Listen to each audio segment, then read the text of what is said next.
할렐루야, 좋은 아침입니다. 오늘은 시편 51편 1절에서부터 7절까지의 말씀을 통해서 죄인을 향하신 하나님의 마음에 대해서 함께 나누기를 원합니다. 오늘 본문은 우리에게 너무나도 잘 알려진 시편 51편, 즉 다윗의 시편입니다. 다윗, 그는 성경에서 가장 위대한 인물 중에 한 명으로 기억되고 있습니다. 하나님께서 그 다윗을 평가하실 때 내 마음에 합한 자다라고까지 말씀하셨던 다윗. 그런데 오늘 본문 말씀의 배경을 알고 나면 그가 여호와 하나님의 마음에 합했다?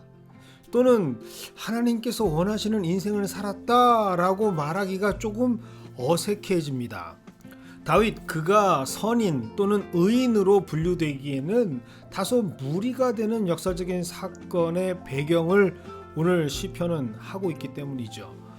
바로 그 유명한 밧세바를 간음하고 그리고 그것을 처리하는 모든 과정이 그리고 결과가 그 본문의 배경입니다. 사실 이 사건에서 다윗은 어느 하나 하나님 마음에 합했다라고 말하기가 부담스럽습니다. 그렇지 않기 때문이죠.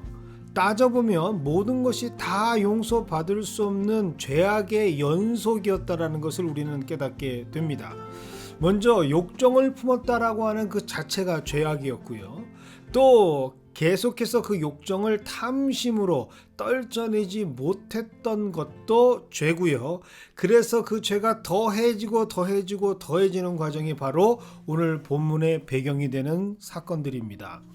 야고보서 1장 15절의 말씀이 그대로 적용되어지는 나타나는 그의 인생.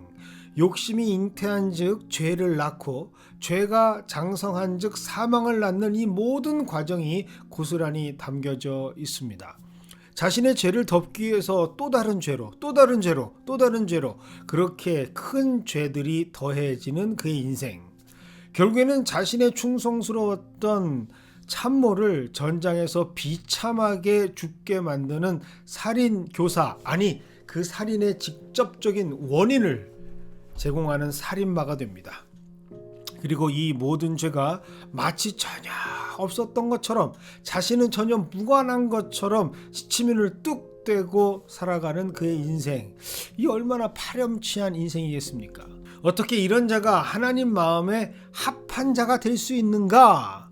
의아해할 수 있는 충분한 이유가 됩니다. 과연 하나님께서 이런 다윗을 마음에 합한 자라고 말했다? 이건 정말 이해가 되지 않습니다. 과연 하나님은 왜 이러한 다윗을 마음에 합한 자라고 하셨을까? 오늘 우리는 본문에서 아주 중요한 단서를 찾게 됩니다. 그것은 바로 6절의 말씀이죠. 주께서는 중심이 진실함을 원하시오니 내게 지혜를 은밀히 가르치시리이다.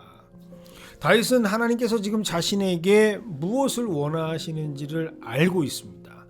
그것은 바로 자신이 죄인이라는 것, 이 사실을 하나님 앞에 고백하는 것을 하나님께서 원하고 있다라는 것을 알고 있습니다.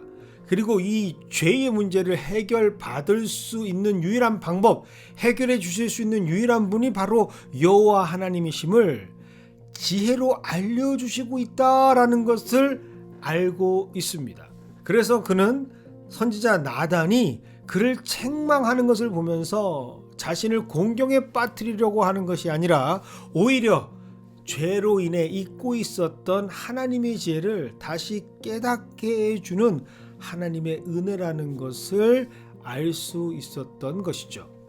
물론 가장 이상적인 것이 아예 이러한 일이 벌어지지 않았다면 얼마나 좋았겠습니까? 그것이 가장 이상적인 모습이었겠죠. 하지만 우리가 부정할 수 없는 사실, 인간으로 태어날 때부터 이미 죄로 가득한 죄성을 우리가 가지고 태어나기 때문에 우리는 끊임없이 이 죄의 굴레에서 벗어날 수가 없는 존재임을 시인할 수밖에 없습니다.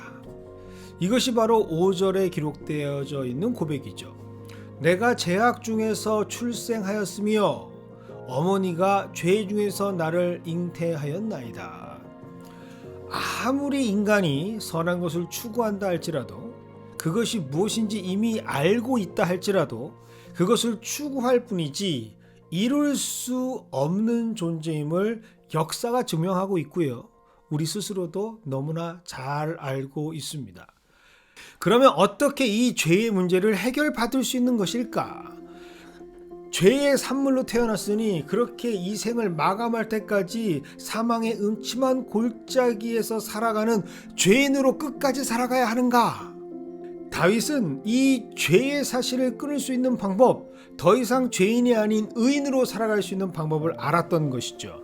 그것은 바로 하나님께 이 문제를 의탁하는 것입니다. 이 죄의 문제를 하나님께서 감당해 주실 것을 전심으로 요청하고 그것을 하나님께 맡겨드릴 때에 이 죄의 문제가 해결받게 된다는 것을 알았던 다윗. 그래서 다윗은 하나님께서 그의 삶에 개입하실 수 있도록 용서를 구하는 것이 바로 하나님께서 진정으로 원하는 것임을 알고 전심으로 하나님께 나아가 그의 앞에 회개하며 용서를 구하게 됩니다. 그것이 바로 오늘 7절의 말씀입니다. 우슬초로 나를 정결하게 하소서. 내가 정하리이다. 나의 죄를 씻어주소서. 내가 눈보다 희리이다.